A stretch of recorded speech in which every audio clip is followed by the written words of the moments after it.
Okay. Please don't die. Okay. I don't know if it's recording. Okay.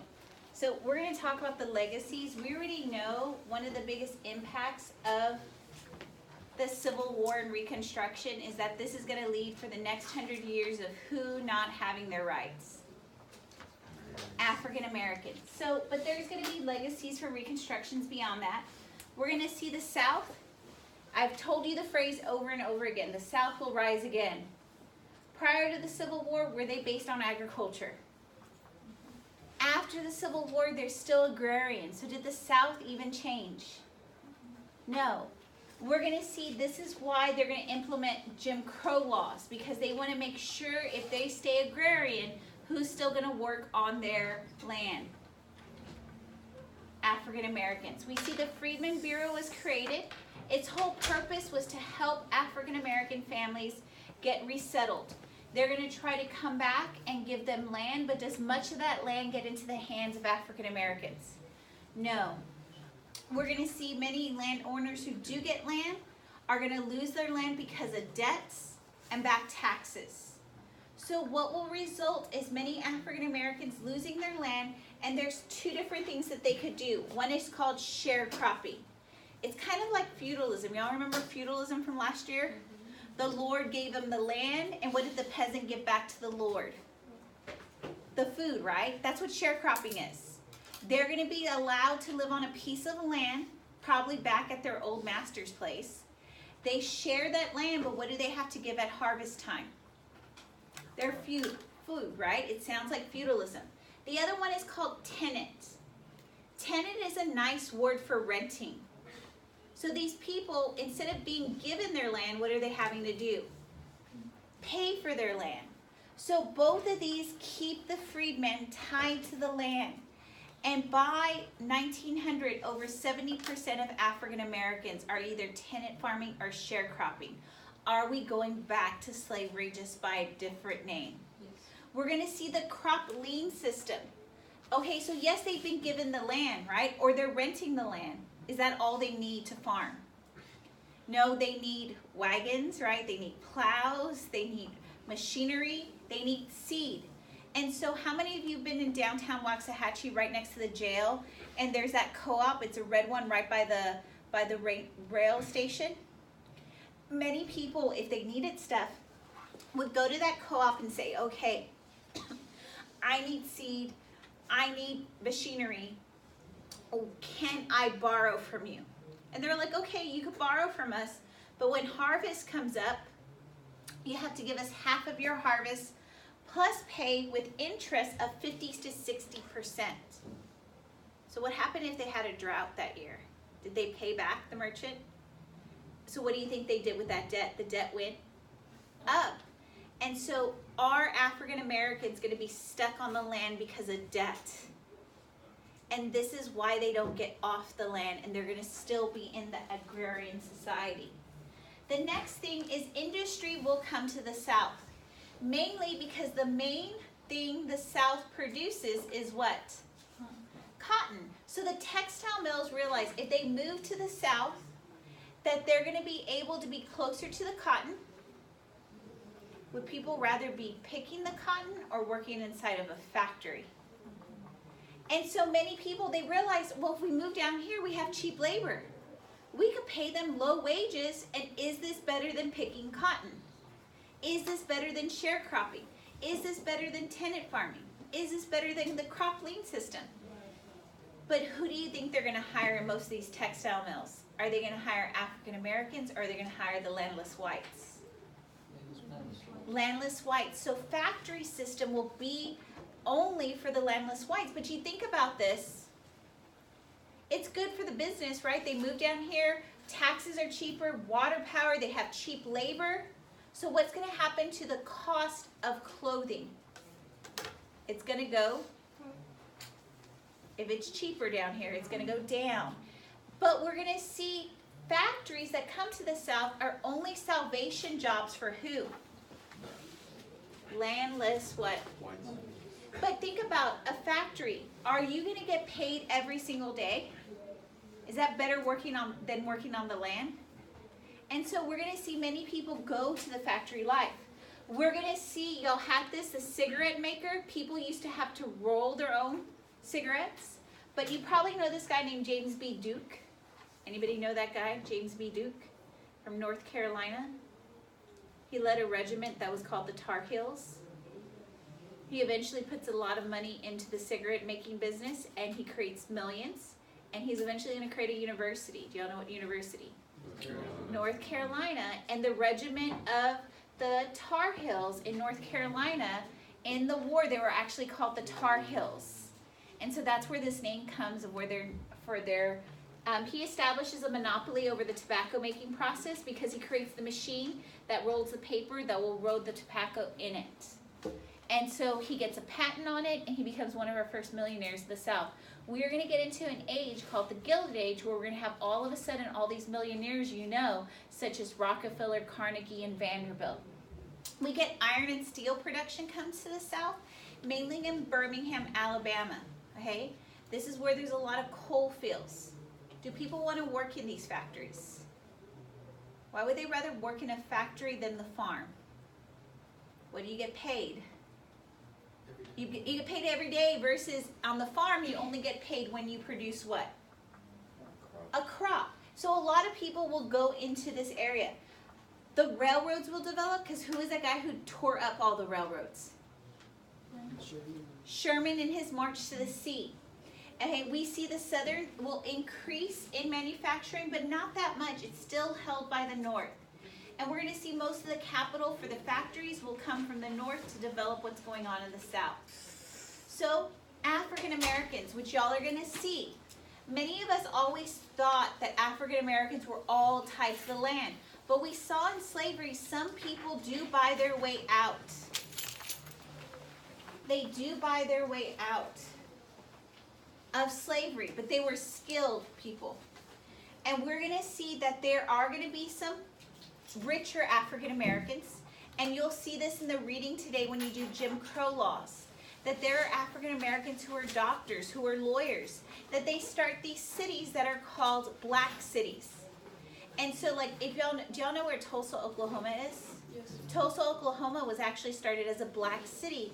Okay, do y'all know where Edmond, Oklahoma is? It's right out of Oklahoma City. That was actually started as a black city because Jim Crow laws, did they allow African Americans to live in the city? And so we're going to see all of these small African American cities develop around the South, which will allow for them to have their own black businesses, their own black mayors, and we're going to see that they're going to support education. But the biggest guy to support education is Booker T. I always look at his first part of his name. Do y'all see the word book in there? So I know he supports education. But the type of education he believed in is skilled education. He says we should not be going to Harvard, we should not be going to the Ivy Leagues. But once you get a skill, such as being an electrician, being a carpenter, what does that give you in your pockets? Money, and then can you demand your equality? And so Booker T is going to have another guy that opposes him, saying that this still keeps African Americans where on the social pyramid?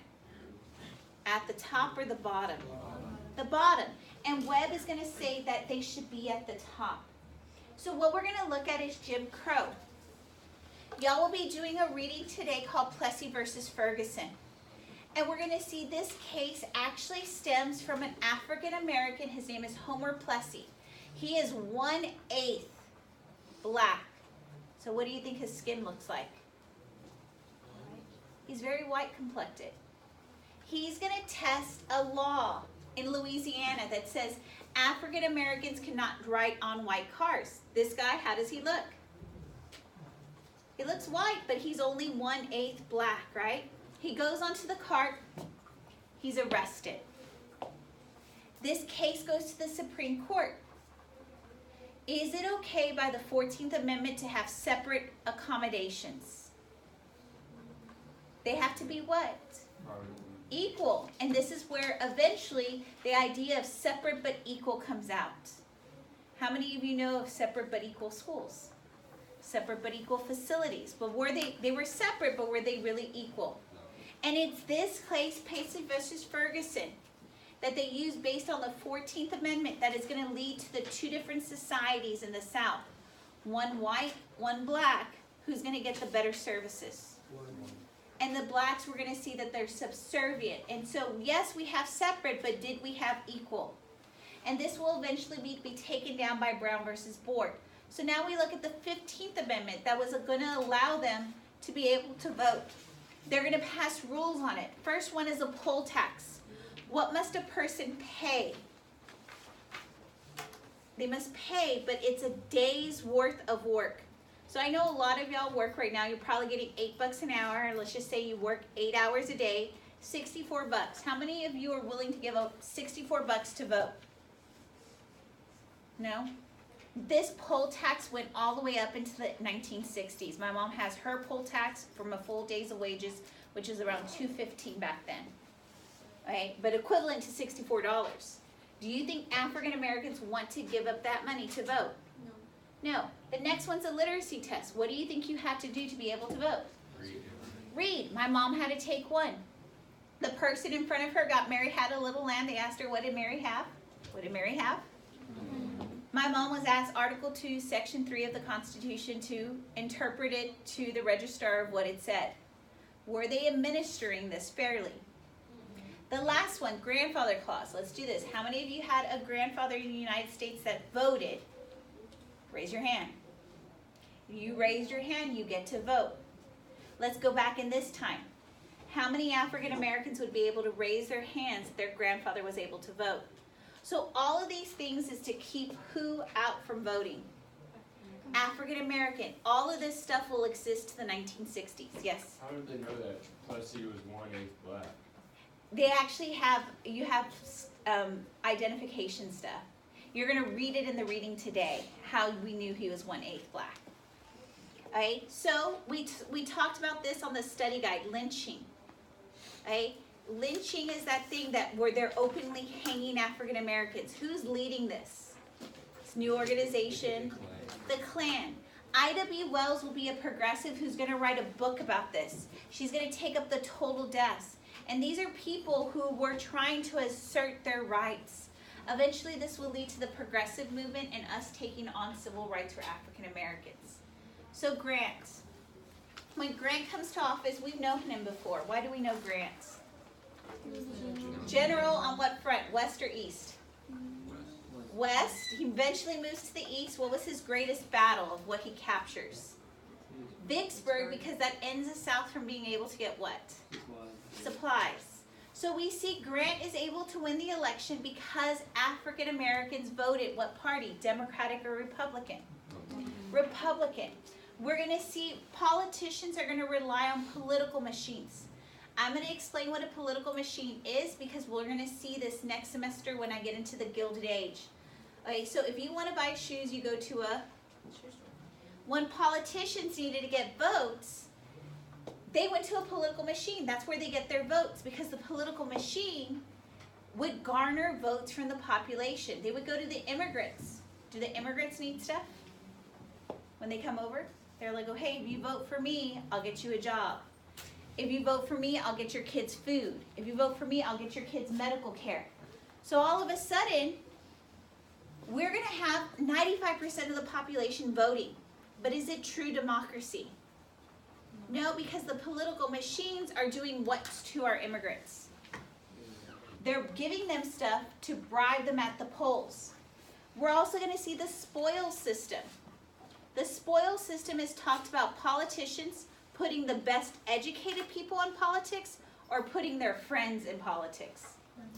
Friends. And so what's going to happen to our government at this time? Is it going to be efficient or inefficient? And so the Gilded Age is going to be this time period of extreme corruption, but it looks great, right? Do y'all know what gilded means? How many of you have a ring that is plated? That it's white gold on the outside or something like that? No, y'all just buy real jewelry all the time? Okay. Some people, like, have you ever seen a gilded ring? It's plated on the outside and there's a cheaper mineral on the inside. And so a gilded ring looks nice on the outside, but when you get into the middle of it, is it as nice? So this is the Gilded Age. Everything's going to look great. 95% of the people are voting, but are those votes true votes? They're being stolen votes.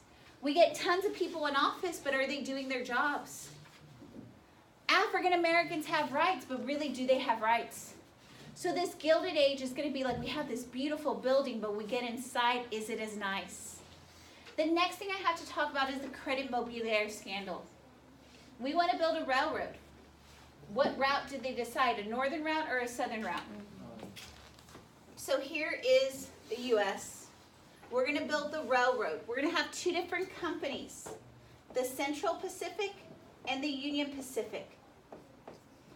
They both are management companies. So are they construction companies? So they need to hire someone to build the railroads. And they're looking for a company. They're looking for a company. What do they usually want to do? Do they want to take the highest bid? I have three companies. Company A, Company B, Company C. Company A is the lowest. Company B is the next lowest. Company C is the most expensive. Who do they take?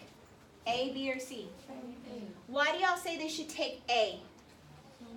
It's the cheapest. It's not expensive. That's what they should do, right? The government is giving them money to build this railroad. They need to hire the company. You said they should choose this one, right? But what it turns out, they choose that one.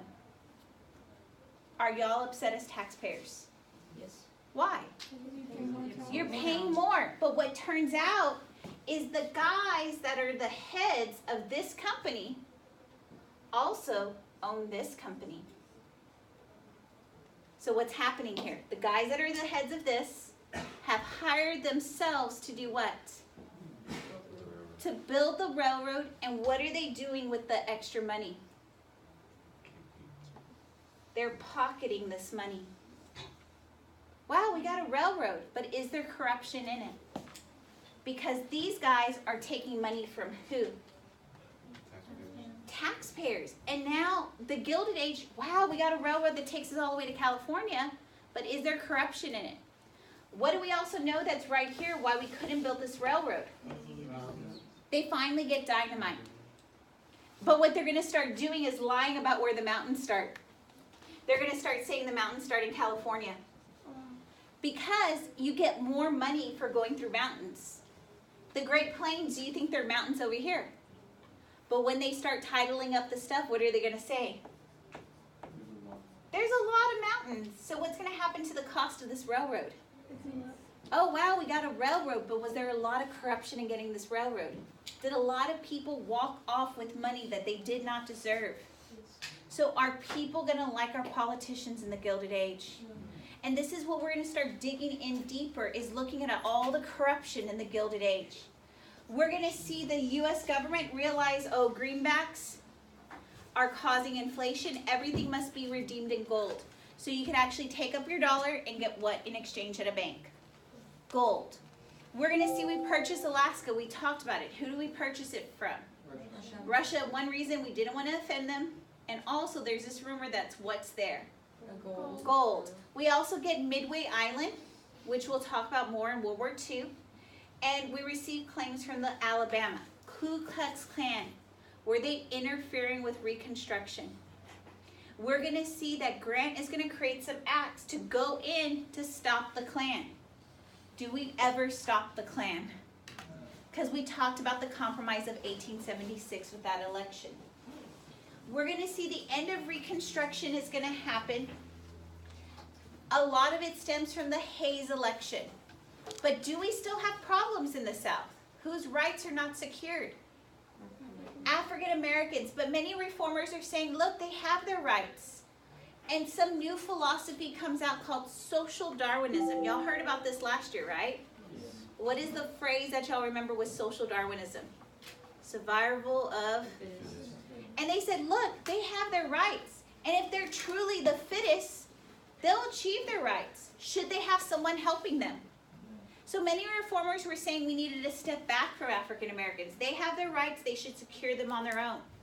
We're going to see that there is another panic and people stop focusing on Reconstruction. Many people are focusing on industrialization. America is industrializing. There's new jobs. There's new things. People such as Rockefeller and Carnegie are coming out. We get a new wave of immigrants. Remember our first group, Irish and Germans? We're going to get people that are from Southern and Eastern Europe. And now we're moving west. The idea of social Darwinism said, if African Americans can't secure them, should they have them? And so this takes us to the last reason why Reconstruction ends. It's this election between Hayes and Tyndall.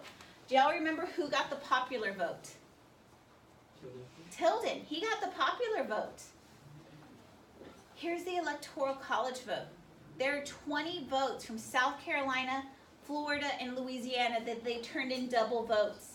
And I talked about this committee that they created last time. Who had the advantage, the Republicans or the Democrats?